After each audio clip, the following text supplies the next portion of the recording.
आज की इस क्लास के अंतर्गत कक्षा 8वीं विषय विज्ञान के अध्याय 2 का एक प्रश्न हम इस वीडियो में हल करेंगे।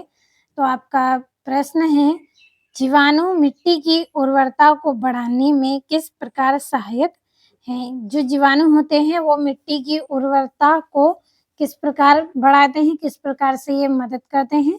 तो इस प्रश्न को हम कंप्लीट करेंगे।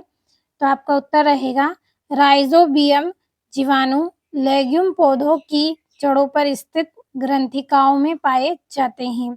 जो राइजोबियम जीवाणु होते हैं ये किस पौधों की जड़ों पर स्थित होते हैं?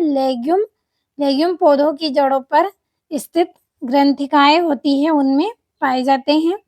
ये वायुमंडलीय नाइट्रोजन की मिट्टी में स्थित कर मिट्टी की उर्वरता में वृद्धि करते हैं। ये क्या करते हैं? वायुमंडल में जो नाइट्रोजन उपस्थित होती है उसको क्या करते हैं? मिट्टी में स्थित कर देते हैं और मिट्टी की उर्वरता में वृद्धि करते हैं तथा मिट्टी में उपस्थित कुछ जीवाणु और नील हरे शैवाल नाइट्रोजन को स्थित करके यौगिकों में बदल देते हैं। नील हरित शैवाल कैसे होते हैं?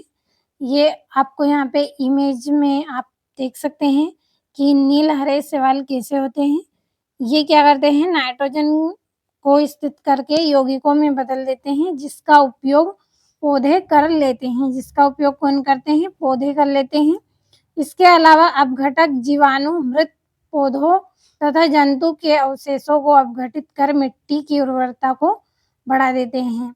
अब देखिए इसके अलावा क्या करते हैं? जीवाणु जो मृत पौधे होते हैं और जंतु के जो अवशेष होते हैं उनको अपघटित कर देते हैं, यानी कि छोटे-छोटे टुकड़ों में तोड़कर उसको क्या करते हैं? मिट्टी में मिला देते हैं, जिससे मिट्टी को क्या मिलता है?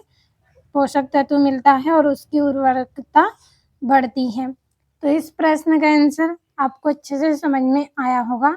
एक बार फिर से हम जल्दी से पढ़ लेते हैं कि राइजोबियम जीवाणु क्या करते हैं? लेग्यूम पौधे की जड़ों पर स्थित ग्रंथिकाएं होती हैं उनमें पाए जाते हैं और ये वायुमंडलीय नाइट्रोजन को क्या करते हैं? मिट्टी में स्थित कर देते हैं, जिससे मिट्टी की उर्वरता में वृद्धि होती है तथा मिट्टी में उपस्थित कुछ जीवाणु क्या करते हैं? नील हरे शैवाल नाइट्रोजन को स्थित करके यौगिकों में बदल लेते हैं, जिसका उपयोग पौधे कर लेते हैं।